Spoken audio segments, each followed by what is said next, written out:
माझे गुरु ओशो यांचे खूप सारे व्हिडिओ यूट्यूबवरती आहेत आणि त्यांनी स्वतःचे अनुभव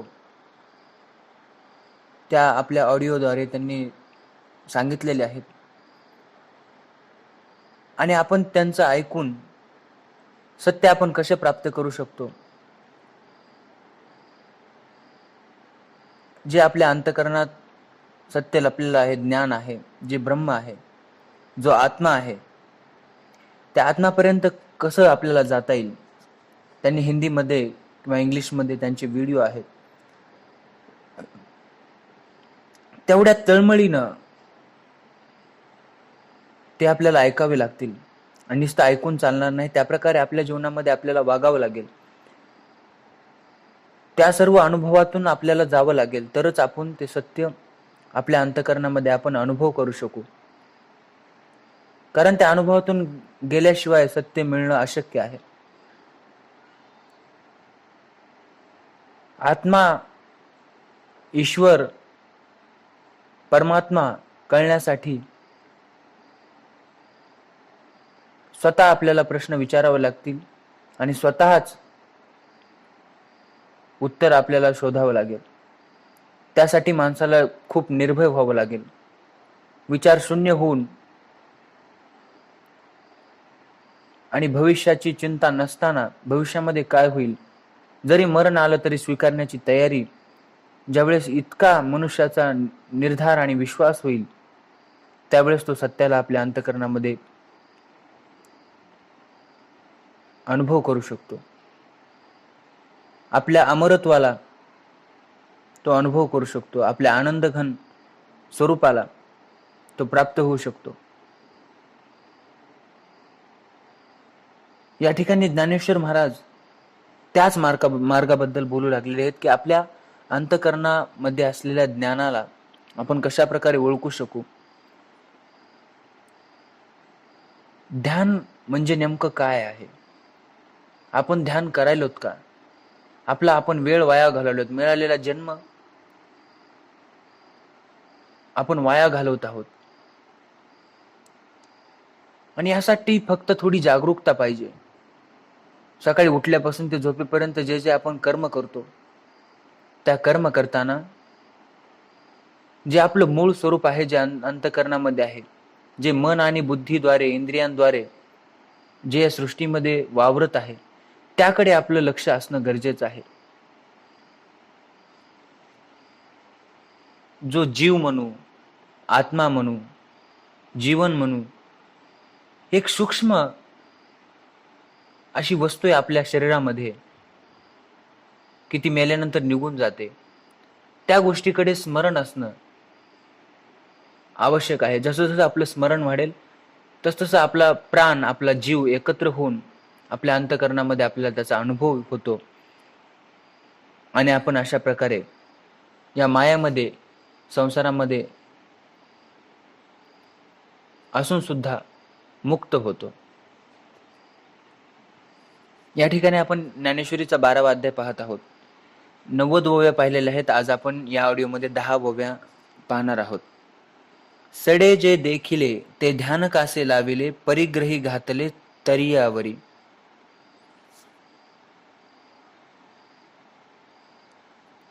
तर या ठिकाणी ज्ञानेश्वर महाराज श्रीकृष्ण महाराज आणि अर्जुन महाराज यांच्यामधील संवाद विश्लेषण करतायत. अर्जुन महाराजांना सांगू लागलेले आहेत की जे जे शोध घेणारे आहेत, जे तत्पर आहेत ज्ञान मिळवण्यासाठी, त्यांना मी ध्यान कासाला लावतो. जे ध्यान समजून घेण्यासाठी तत्पर आहेत, भलेही सुरुवातीला त्यांना ध्यान समजणार नाही, नेमकं ध्यान म्हणजे काय आहे. ज्यावेळेस ते पडतील, पुन्हा परत उठतील, पडतील, पुन्हा परत उठतील आणि एक दिवस त्यांना ध्यान म्हणजे काय हे समजेल आणि ते या भव नदीच्या तीरावरून ते पार होऊन जातील. प्रेमाची पेटी बांधली एकाची ए पोटी, मग आणले तटी सायुज्याची. तर जी सायुज्य नावाची मुक्ती आहे, त्या मुक्तीपर्यंत त्यांना मी आणतो, असं श्रीकृष्ण महाराज म्हणू लागलेले आहेत. श्रीकृष्ण महाराज हे त्यांनी जाणलेल्या त्यांच्या अंतःकरणामध्ये त्या जे तत्व त्यांच्याद्वारे बोलत आहे, म्हणजे ईश्वर किंवा ब्रह्म, जे बुद्धीच्याही पलीकडे आहे, जे मनाच्याही पलीकडे आहे, ते श्रीकृष्ण महाराजांद्वारे आपल्या सर्वांना आणि अर्जुनांना सांगू लागलेले आहेत की तिथे एक प्रेमाचं फूल आपल्या हृदयामध्ये त्या ठिकाणी खुलतं आणि अशा प्रकारे आपल्याला सायुज्य मुक्ती मिळते. कशाच्या बळावर? तर ध्यानाच्या बळावर, त्या परमात्म्याच्या आत्म्याच्या स्मरणाच्या बळावर. परी भक्ताचेनी नावे चतुष्पदादी आघवे वैकुंठीचे राणीवे योग्य केले.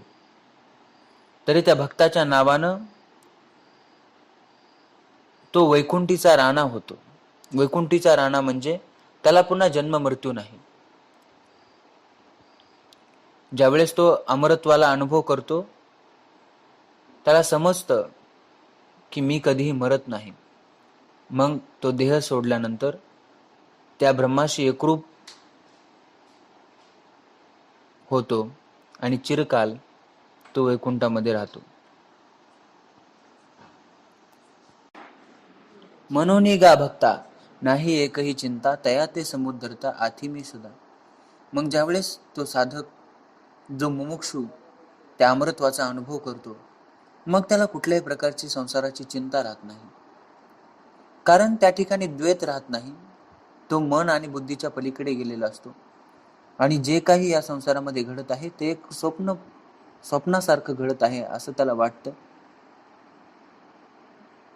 आणि असं तो समजतो, कारण तो जाणतो की हे शरीर नाशवंत आहे. स्वतःच्या अनुभवानं त्याची इतकी बुद्धी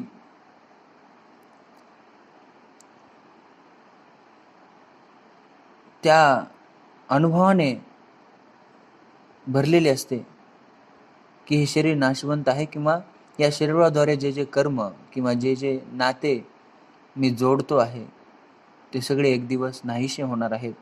हे परिपूर्णपणे जाणत असल्यामुळे तो अगोदरच त्या नात्यांपासून अलिप्त होतो आणि आपल्या अमरत्वाला अनुभव करतो.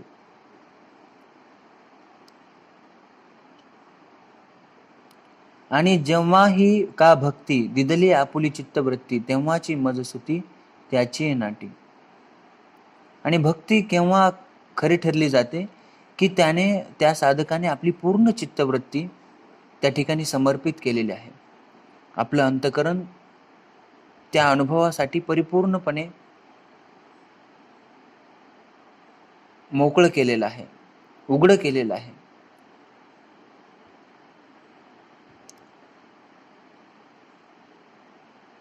आपल्या अंतकरणामध्ये तो साधक त्या परमात्म्याची सतत वाट बघत आहे आणि मग वाट बघता बघता तो मन विसरून जातो, बुद्धी विसरून जातो आणि त्या ठिकाणी त्या परमात्मा प्राप्तीला जाणतो. या कारणे गा भक्तराया हा मंत्र तुआ धनंजया कीजे पै यया मार्गा भजिजे. म्हणून हे अर्जुना, हा मंत्र खूप चांगला आहे. तू या भक्तीचं आचरण कर.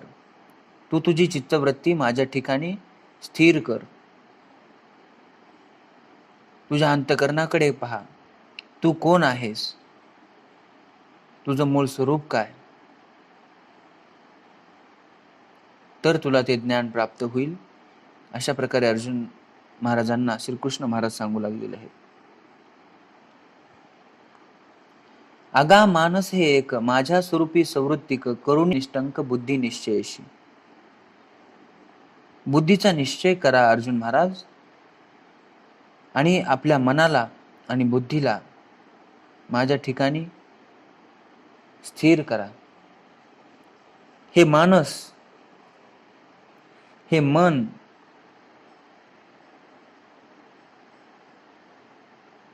खूप चंचल आहे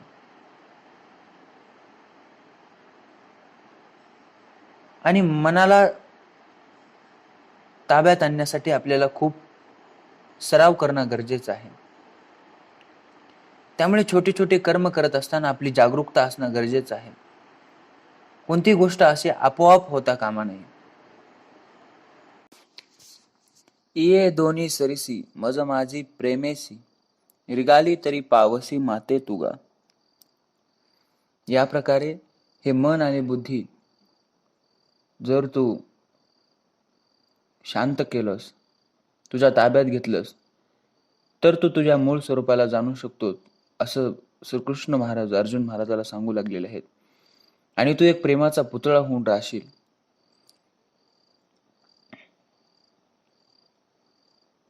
तुझ्या अंतःकरणामध्ये प्रेमाचा पाना फुटेल. तू प्रेममय होशील, तू गीत गाशील आणि हे जीवन आनंदमय बनवशील आणि दुसऱ्यांचंही जीवन आनंदमय बनवण्यासाठी मदत करशील. जे मनबुद्धी येही घर केले माझ्या ठाई, तरी सांगे मग काही मी तू ऐसे उरे.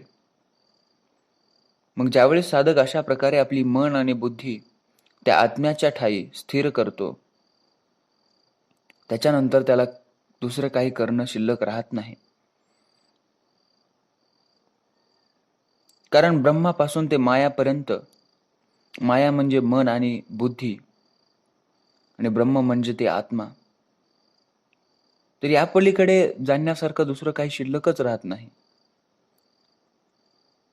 आणि ब्रह्माला दुसऱ्या कोणत्या गोष्टीची आवश्यकताही नाही, कारण ब्रह्म हे स्वयंपूर्ण आनंद घन आहे. फक्त त्याचं स्मरण करण्याची आवश्यकता आहे.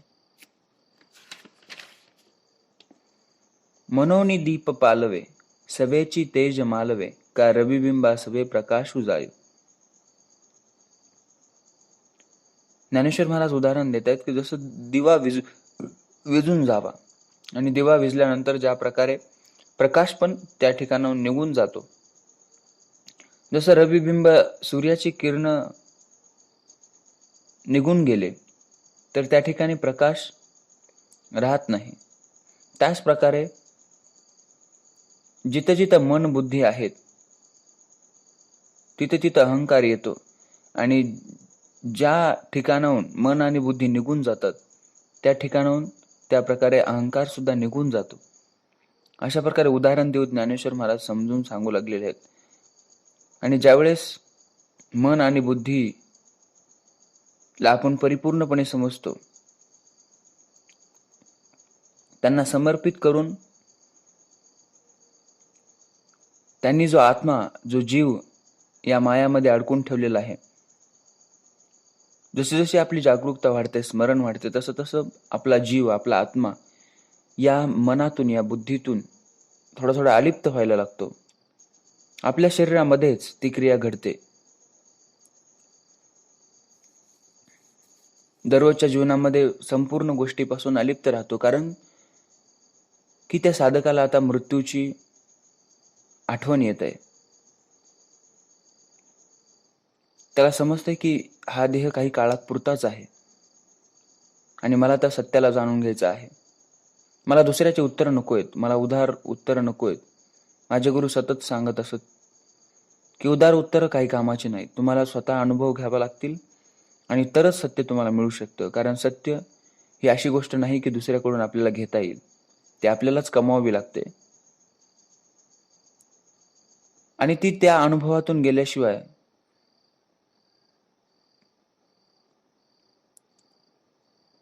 जे जीवनाचे खरे अनुभव आहेत, ते अनुभव स्वतःच्या जागृतीने जगल्याशिवाय ते सत्य आपल्या अंतःकरणामध्ये प्रगट होत नाही. परमात्मा आपल्या अंतःकरणामध्ये येत नाही. ते अंतःकरण शुद्ध करण्यासाठी आपल्याला त्या जीवनाच्या प्रत्येक पायऱ्या चढत जाणं आवश्यक आहे. तेच त्याचा मुख्य भाग आहे, सत्य जाणून घेण्याचा, असे माझे गुरु सांगत होते. आणि जर आपणही तसं केलं, आपणही तितकेच तयार आहोत पडण्यासाठीही आणि परत उठण्यासाठीही.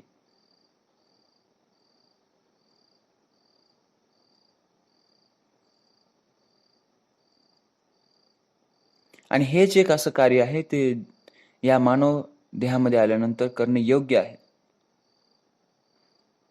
हे पण मान्य आहे की आपल्या शरीराला अन्नाची गरज आहे. पण अन्नाच्याही पलीकडे एक आत्म्याची गरज आहे, एक जीवाची गरज आहे. तो परिपूर्ण होण्यासाठी तळमळत आहे. त्याकडे आपण लक्ष दिलं पाहिजे. आणि तो आत्मा या इंद्रियांद्वारे समाधान प्राप्त करण्याचा प्रयत्न करत असतो. पण ज्यावेळेस आपण जागरूकपणे हे कर्म करतो त्यावेळेस आपल्याला समजतं की आपल्याला समाधान या इंद्रियांच्या सुखाद्वारे मिळत नाही, तर आत्म्याच्या स्मरणाने आपली चित्तवृत्ती स्थिर ठेवल्याने आपल्याला समाधान मिळतं. ज्यावेळेस आपल्याला हे अनुभव स्वतःच्या कर्मातून येतो, स्वतःच्या अनुभवातून येतो, त्यावेळेस त्या साधकाची प्रज्ञा उंचावते आणि तो मोक्ष प्राप्त करतो. तर या ठिकाणी आजच्या 10 ओव्या झालेल्या आहेत. या ठिकाणी आज आपण थांबणार आहोत. आपण माझे शब्द शांत चित्ताने ऐकून घेतले त्याबद्दल मी आपला आभारी आहे. धन्यवाद. सडे जे देखिले ते ध्यान कासे लाविले, परिग्रही घातले तरियावरी, प्रेमाची पेटी बांधली एकाची पोटी, मग आणिले तटी सायुज्याचिया, परिभक्ताचे निनावे चतुष्पदादी आघवे, वैकुंठीचे रानिवे योग्य केले, मनोनिगा भक्ता नाही एकही चिंता, तया ते समुद्धरता मी सदा, आणि जेव्हाची का भक्ती दिधली आपुली चित्तवृत्ती, तेव्हाची मज सुती तया त्यांची नाची, या कारणे गा भक्तराया हा मंत्र तुआ धनंजया, की जय जया मार्गा भजिजे, आगा मानस हे एक माझ्या ठाई स्वरूपी सवृत्तिक, करुणी घाली निष्टंक बुद्धी निश्चयेसी, ये दोन्ही सरीसी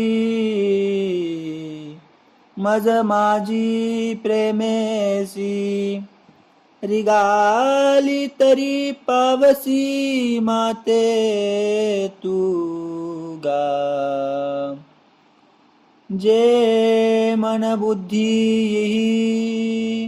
घर केले माझ्या ठाई, तरी सांगेन मग काही मी तू ऐसे उरे, मनोनी दीप पालवे सवेची तेज मालवे, कारविबिंबा सवे प्रकाशुजाय.